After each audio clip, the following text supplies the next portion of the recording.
Hey everyone, in this video I'm going to show you how to fill out a RIA money order. Let's get into it. First, write the name of the receiver. The first step is to write down exactly who is going to get the money. This is the person or the store that you are paying with this paper. Look for the line that says pay to the order of and write the name of the person or business. Use a blue or black pen and write very clearly so there are no mistakes, because it tells the bank exactly who is allowed to have the cash. You have to write the name on this line so that no one else can try to use the paper. Without this step, anyone who finds the paper could try to take the money, so this keeps your payment safe.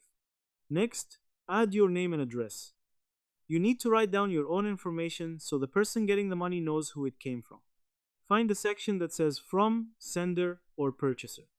Write your full legal name and your home address, including the street and the city, because it acts as a record of your payment. If there is ever a question about where the money came from, your name and address will prove that you were the one who sent it. It ensures the person receiving it can contact you if they need to thank you or ask a question. Look for the box that has a $sign and fill in the numbers for the money you are sending.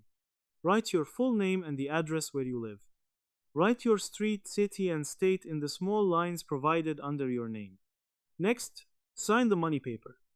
Now you need to put your official mark on the paper to show that you are the one who bought it and authorized the payment. Look for the line that says signer or purchaser's signature. Write your name just like you usually do when you sign your name on a document. This is the most important part because a money order is not valid until you sign it. By adding your name here, you are telling the system that the money is ready to be moved for your project. It is the key step to getting the right output and making the paper official so the bank will accept it. And that's it. To fill out a money paper from RIA, you must first write the name of who gets the money on the top line. Then, you fill in the box for the dollars, so the amount is clear. Next, you add your name and the address so they know who sent it. Finally, you sign the paper and keep the receipt for your records. I hope this helped you out, and I see you in the next one.